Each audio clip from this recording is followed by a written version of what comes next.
अस्सलाम वालेकुम वरहमतुल्लाहि वबरकातुहू। डियर 9th स्टैंडर्ड के स्टूडेंट्स, ये और एक आप लोगों को मॉडल क्वेश्चन पेपर मिला जो इम्पोर्टेंट है। ज़्यादा से ज़्यादा आप यही क्वेश्चन पेपर ರಿಫರ್ ಕರಿಯೇ. ಫಸ್ಟ್, ಕೆಳಗಿನ ಪ್ರಶ್ನೆಗಳಿಗೆ 4 ಉತ್ತರಗಳನ್ನು ಕೊಡಲಾಗಿದೆ. ಸರಿಯಾದ ಉತ್ತರಗಳನ್ನು ಆರಿಸಿ ಬರೆಯಿರಿ. यहाँ पे 4 ऑब्जेक्टिव टाइप क्वेश्चंस दिए, उसमें से करेक्ट आंसर कौन सा है वो सेलेक्ट करके लिखना है. कौन से क्वेश्चन है देखो.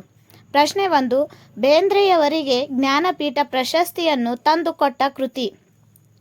ಅ ವಿನಯ, ಆ ಗಂಗಾವತರಣ, ಇ ನಾದಲೀಲೆ, ಈ ನಾಕುತಂತಿ. ಪ್ರಶ್ನೆ 2, ಪಟ್ಟದಾನೆ. ಇಲ್ಲಿ ಬಳಕೆಯಾಗಿರುವ ಸಂಧಿ. ಅ ಆಗಮ ಸಂಧಿ, ಆ ಲೋಪಸಂಧಿ, ಈ ಗುಣಸಂಧಿ, ಈ ಸುವರ್ಣದೀರ್ಘ ಸಂಧಿ. ಪ್ರಶ್ನೆ 3, ಕಾಪು ಈ ಪದದ ಅರ್ಥ. ಅ ಕಾಯುವಿಕೆ, ಆ ಕಾವಲು, ಈ ರಕ್ಷಣೆ, ಈ ಎಲ್ಲ ಉತ್ತರಗಳು ಸರಿಯಾಗಿವೆ. ಪ್ರಶ್ನೆ 4, ಜೇನುಕುರುಬರ ದೇವರ ಹೆಸರು. ಅ ಆರಮ್ಮ, ಆ ಸೀತಮ್ಮ, ಈ ಅಮ್ಮಳಮ್ಮ, ಈ ದೇವೇರಮ್ಮ. ये थे आपके ऑब्जेक्टिव टाइप क्वेश्चन आंसर्स. आप है 1 मार्क के क्वेश्चन आंसर्स देखेंगे. टोटल 12 क्वेश्चन आंसर्स रहते हैं और 12 क्वेश्चंस के 12 मार्क्स. कौन से क्वेश्चंस आ सकते हैं एग्जाम में वो देखिए. ಪ್ರಶ್ನೆ 5, ಕುವೆಂಪು ಅವರ ಮಕ್ಕಳು ಭಿಕ್ಷಕನೆಂದು ಭಾವಿಸಿದ ಕವಿಯ ಹೆಸರೇನು. ಪ್ರಶ್ನೆ 6, ಜೇನು ಕುರುಬರ ಗೀತ ಸಾಕುತ್ತಿದ್ದ ಗಂಡು ಆನೆಯ ತಾಯಿ ತೀರಿದ್ದು ಏಕೆ. ಪ್ರಶ್ನೆ 7, ಶೇಷಪ್ಪನವರು ಜೀವನೋಪಾಯಕ್ಕೆ ಏನು ಮಾಡುತ್ತಿದ್ದರು.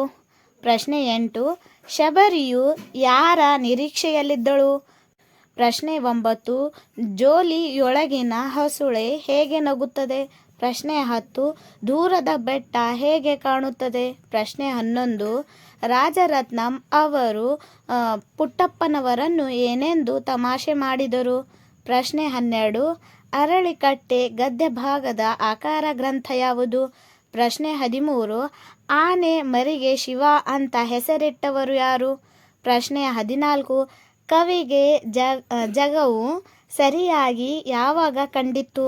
ಪ್ರಶ್ನೆ 15, ಲೇಖಕರು ಬಸ್ಸಿಗೆ ಕಾಯುವುದು ಯಾವುದಕ್ಕೆ ಸಮಾನ ಎಂದಿದ್ದಾರೆ.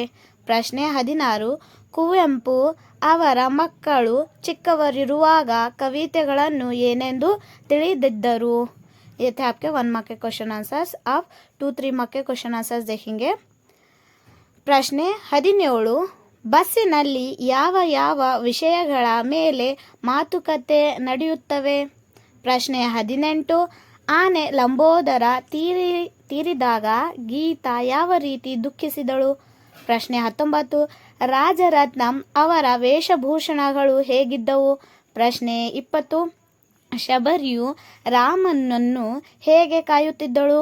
ಪ್ರಶ್ನೆ 21, ತೊಟ್ಟಿಲ ತೂಗುವ ಹಾಡು ಕವಿತೆಯಲ್ಲಿ ಕವಿಗೆ ಚಂದವಾಗಿ ಕಂಡ ಪ್ರಕೃತಿಯ ದೃಶ್ಯಗಳಾವೆವು. ಪ್ರಶ್ನೆ 22, ಅಶ್ವತ್ಥ ಕಟ್ಟೆ ಜನರಿಗೆ ಹೇಗೆ ಉಪಯುಕ್ತವಾಗಿದೆ.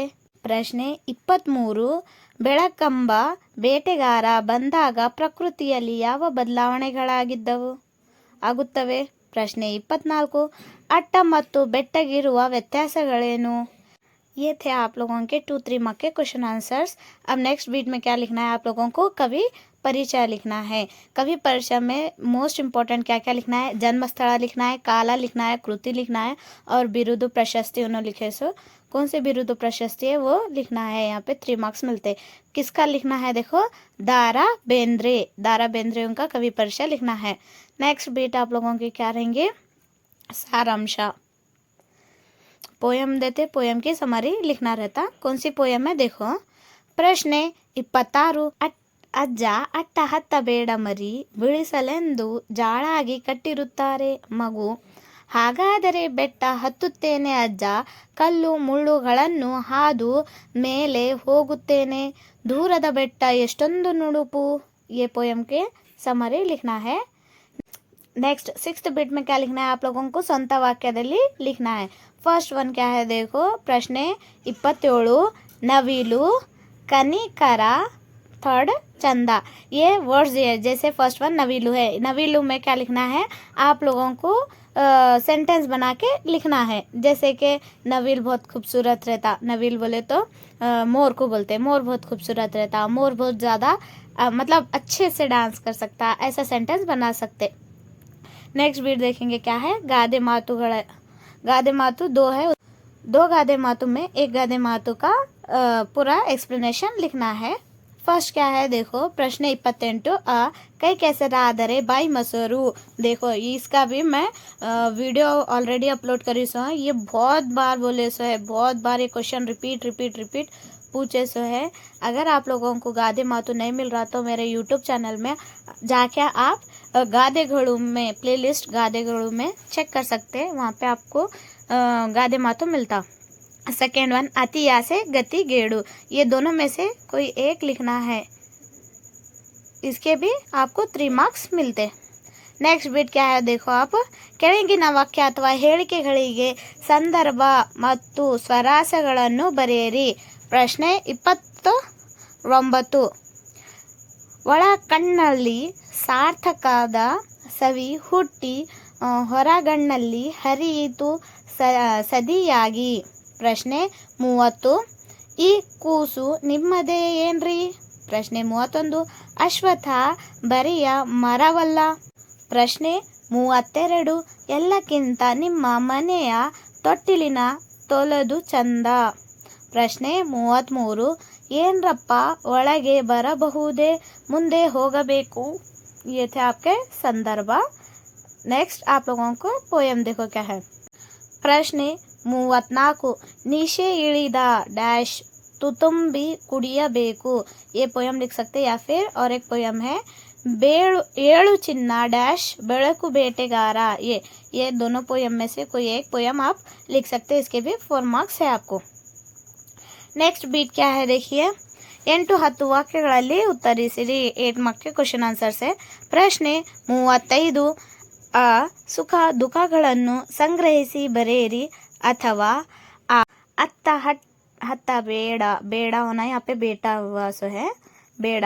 ಕವಿತೆಯಲ್ಲಿ ವ್ಯಕ್ತವಾಗಿರುವ ಕವಿಯ ಭಾವನೆಗಳ್ಯಾವ್ಯಾವು। ये दोनों में से कोई एक आप लोग 8-10 मार्क के क्वेश्चन आंसर्स लिख सकते हैं। नेक्स्ट बीट क्या है बोले तो आप लोगों को पैसेज रेटिंग है।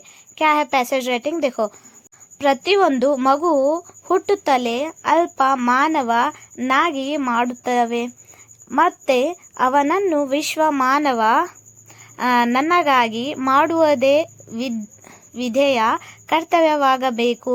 ಹುಟ್ಟುವಾಗ ವಿಶ್ವ ಮಾನವನಾಗಿಯೇ ಹುಟ್ಟಿದ ಮಗುವನ್ನು ನಾವು ದೇಶ ಭಾಷೆ ಮತ ಜಾತಿ ಜನಾಂಗ ವರ್ಣ ಇತ್ಯಾದಿ ಉಪಾಧಿಗಳಿಂದ ಬುದ್ಧನನ್ನಾಗಿ ಮಾಡುತ್ತೇವೆ।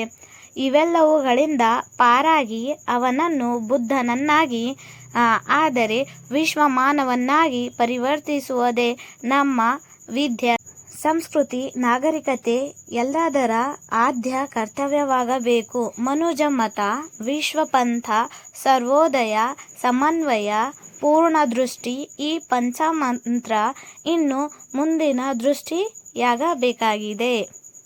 यहाँ पे ये पैसेज के क्वेश्चन आंसर देखेंगे। ये रहा आपका पैसेज, स्मॉल है, स्वीट है, बेस्ट है, अच्छे से लर्न करिए, पढ़िए, एग्जाम लिखिए। क्वेश्चंस देखिए, ವಿಶ್ವ ಮಾನವನಾಗಿ ಹುಟ್ಟುವ ಮಗು ಯಾವ ಯಾವ ಬಂಧನಗಳಿಗೆ ಒಳಪಡುತ್ತದೆ। ಕುವೆಂಪು ಅವರ पंचमंत्रಗಳಾವ್ಯಾವು। ये 2 क्वेश्चन के आंसर लिखना है। नेक्स्ट देखो, नेक्स्ट बीट क्या है, आप लोगों को प्रबंध लिखना है। यहाँ पे 2 प्रबंध दिए, उसमें से एक लिखना रहता, देखो कौन सा। प्रश्न 36 क्रीಡೆಯ महत्व राष्ट्रीय हब्बಗಳು। अगर आप लोगों को ये दोनों प्रबंध होना है इसके आंसर्स, तो आप लोग मेरे YouTube चैनल के प्लेलिस्ट में जाके चेक कर सकते हैं, वहाँ पे ऐसे राइटिंग इन कन्नड़ा बोल के है, उसमें से आप लोगों को ये दोनों क्वेश्चन के आंसर मिलते। नेक्स्ट बिट क्या है देखिए, आप लोगों को लेटर राइटिंग लिखना है। कौन सा लेटर लिखना है देखो फर्स्ट। ಪ್ರಶ್ನೆ 37 ಆ ಸಂಕೇತ ಸಂತೃಪ್ತಿ ಎಂದು ಭಾವಿಸಿ ಬೆಂಗಳೂರಿನಲ್ಲಿರುವ ನಿಮ್ಮ ತಂದೆಗೆ ನಿಮ್ಮ ಶಾಲೆಯಲ್ಲಿ ಆಚರಿಸಿದ ಶಿಕ್ಷಕ ದಿನಾಚರಣೆ ಕುರಿತು ಪತ್ರ ಬರೆಯಿರಿ। यहाँ पे आपके फादर को लेटर लिखना है। नेक्स्ट कौन सा देखो, ಸಂಪ್ರಿಯತಾ ಸುಪ್ರಿಯ ಎಂದು ಭಾವಿಸಿ ನಿಮ್ಮ ವರ್ಗ ಶಿಕ್ಷಕರಿಗೆ रजे पत्र बरेरी। यहाँ पे आप लोग के क्लास टीचर को लेटर लिखना है। कौन सा बोले तो लीव लेटर लिखना है। ये दोनों में से फादर को लेटर लिखो या फिर लीव लेटर लिखो, ये दोनों में से कोई एक लेटर आपको लिखना है। आई होप आपको ये क्वेश्चन आंसर्स हेल्प हो। ये एक मॉडल क्वेश्चन पेपर है जो इम्पोर्टेंट है। आप लोग पढ़िए, अच्छे से लर्न करिए एग्ज़ाम के लिए। All the best.